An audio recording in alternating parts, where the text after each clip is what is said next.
Tan Books presents Epic Saints, Wild, Wonderful, and Weird Stories of God's Heroes by Shaun McAfee. Read for you by Sam Phillips.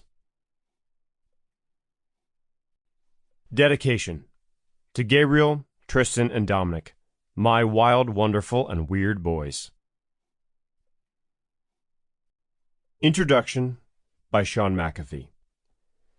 Setting dragons on vocation and deserting novices, blowing up cannons to prove one's worth, and blessing the heck out of church people with beer is not the way we typically think of the saints. We've concocted a picture of saints with lavish prayer lives, patience that outmatches a guardian angel, and enough charity to get them groom-side seats next to Jesus at the heavenly banquet. But I'm telling you, the saints were wild. They were sometimes rowdy before and after they chose God, getting into the thickest of situations. Ever considered dressing up as your persecutor and chewing them out in public? Please meet Eugene Mazenod. The saints were wonderful. There are saints with gentle names like Therese of the Child Jesus. But then there's Christina the Astonishing, who dropped jaws wherever she went with her ridiculous miracles and mind-blowing phenomena. So the saints did amazing and surprising things, but they were sometimes just plain weird, too.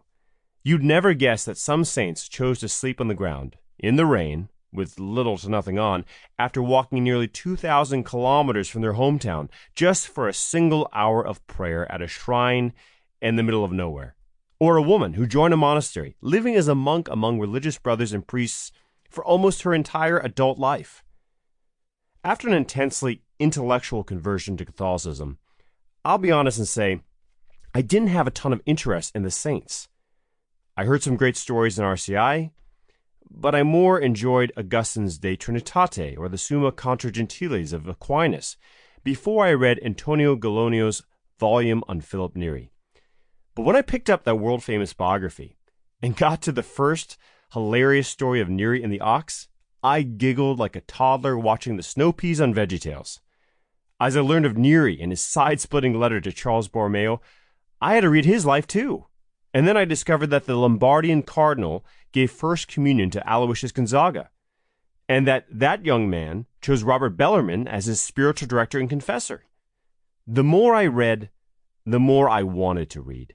And the more I discovered about them, the more I learned about myself, the church, and most importantly, what God wants of me. Continual conversion.